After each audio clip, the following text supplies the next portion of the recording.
Was Rosa Parks familiar and comfortable around guns? Was she a strong woman? Or did she just have a bad attitude? And what exactly makes a strong woman?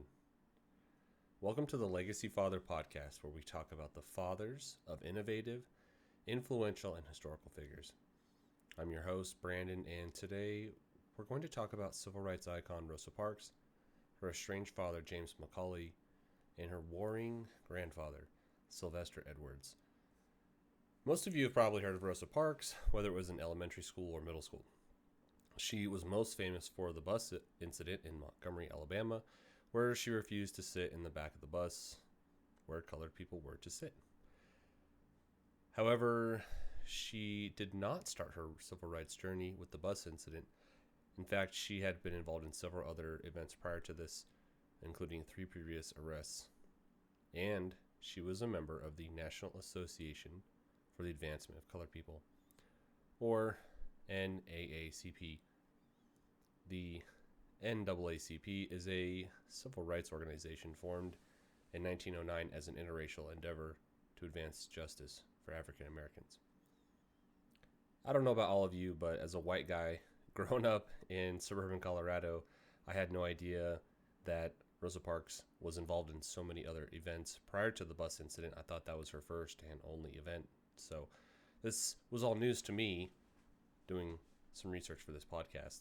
Just to give some more history about Rosa Parks, she was born to Leona and John McCauley in Alabama, and her dad was a construction guy. He did carpentry during her early years, and unfortunately, when Rosa was elementary aged, her father decided to leave and pursue his career instead of his family. So that's actually the last time we hear about him in the history books. And in order to provide and sustain the family, Rosa's mother moved her and her brother to Pine Level, Alabama, to live with Rosa's maternal grandparents. So this is where we first hear about Sylvester Edwards. Sylvester was Rosa's grandfather, and he was actually born to a white plantation owner named John Edwards, and John Edwards' black enslaved housekeeper and seamstress. So talk about some family drama there. And so Sylvester was actually born into slavery under his own father's rule, and he was unfortunately treated that way. He was subjected to violence throughout his childhood, and we hear about several other stories like this coming from Rosa Parks from her autobiography. So, moving on to Sylvester Edwards' adulthood, and I'll just call him Edwards from here on out. He actually grew up and lived during the Reconstruction era of the United States, which was from 1865 to 1877. So this is the period of time after slavery was abolished, and there was this reconstructing of America, right? So Edwards was married to a woman named Rose, and they actually both continued to be enslaved by his father. However, strange turn of events, Rose actually inherited 18 acres of farmland from her grandfather, James Percival. So, with luck on their side, Sylvester and Rose became free because they were landowners now, and they were able to have their own little slice of the world. So, despite land ownership and their freedoms, though, they still face inequalities and segregation pretty much for the rest of their days. And because of this, Edwards was understandably cynical towards whites and had a hatred for them. So he decided to turn that a little bit, according to Parks in her autobiography. He decided to turn that hatred and that cynicism into the importance of standing up for yourself in the face of injustice. So, according to Rosa, her grandfather was also known for sleeping in the living room every night next to his double-barrel shotgun.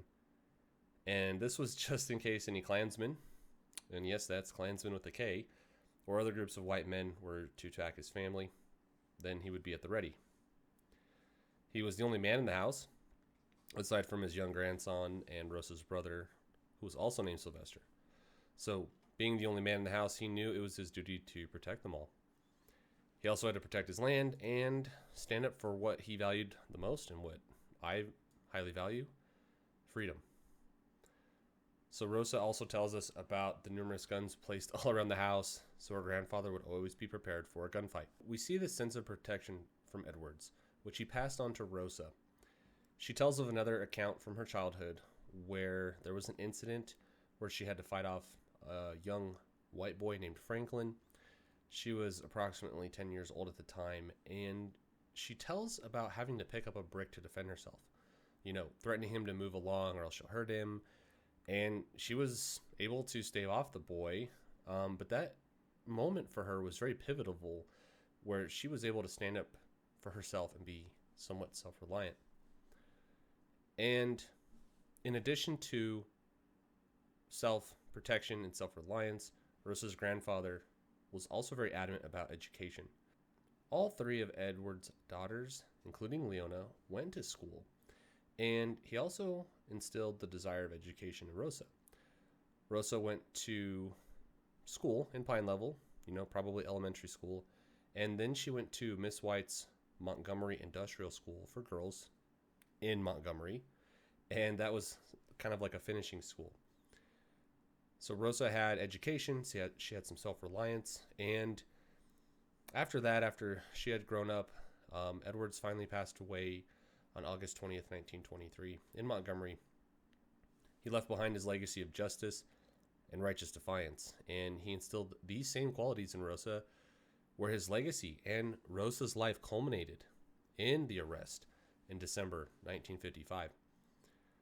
And I think this was one of the main events that sparked the civil rights movement. Now, what can we modern men, white, black, yellow, red, whatever color, whatever ethnicity, what can we take away from Sylvester Edwards? At the very least, I think some of the qualities Rosa exemplified were her strength, discernment, and good judgment between what is right and wrong. And said another way, she had a strong sense of morals, and she had the courage to defend those morals. So I have a 1-year-old daughter, and while she's very far away from pissing off bus drivers, I would like to instill in her some of these qualities that Rosa had, like the strong sense of right and wrong and the courage to defend her own beliefs. And looking back at Edwards, how did he do this? Now, before we get into that and we wrap this up, one thing I want to ask you men is, how would you live your life? And what would you do if you and your family were persecuted on the daily, just because of the way you look? This is really hard for me as a white guy in middle America to even imagine, I'm going to be honest. But waking up every day and walking out of my house and someone saying, oh, look, he's the brown-haired white guy. He's the blue-eyed white guy. Him. Think of something you can relate to: eye color, hair color, personal beliefs, whatever. And how would you parent when you have to wake up every day and face a world and a community that hates you and tells you you're different and tells you you're less than just because of the way you look? What are you going to teach your kids? How would you parent?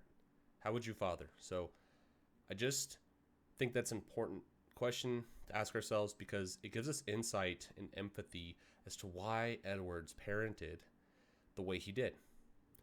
And on top of all that, right, we have James McCauley, going back to the beginning. James McCauley, who was the father of Rosa, and he left town.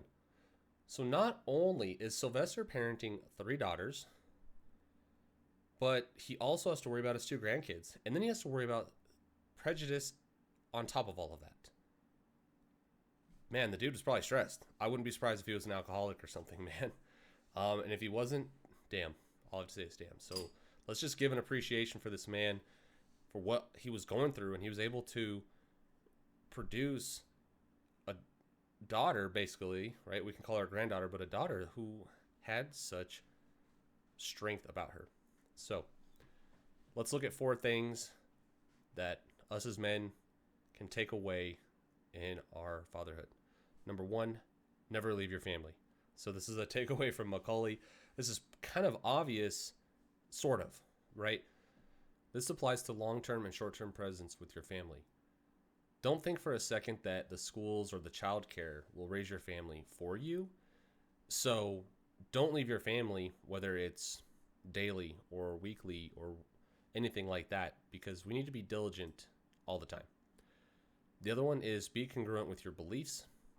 So Sylvester was congruent with his beliefs. What does that mean? It's similar to integrity. It just means living your life in the same way with your beliefs and what you say.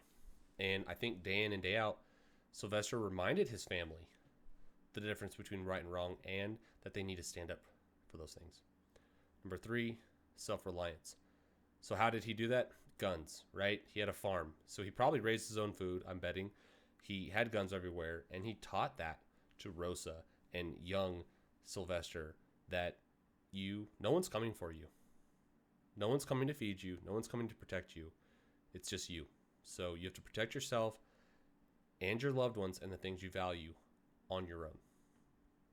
Number 4, stand up for what you believe in and what is right, even if society tells you otherwise. So slavery was legal at a time, right? Segregation was a societal norm after slavery, but did it make it right? And so Sylvester Edwards was very vocal and rebellious in his community, and I think Rosa picked up on that, and that's, again, why we led to things like the Montgomery bus incident. So just a recap of the 4 things: never leave your family, be congruent with your beliefs, be self-reliant, and stand up for what you believe in, even if society says it's not right. Men, if you have the desire to better direct your sons and love your daughters, then subscribe to the Legacy Father YouTube channel and download this podcast wherever you normally do so. Also, check out all of our socials at legacy_father and build your legacy with other men shoulder to shoulder. If you learned anything from this video, please give us a thumbs up, and we'll see you next week on the Legacy Father podcast. Go and ignite your legacy. Au!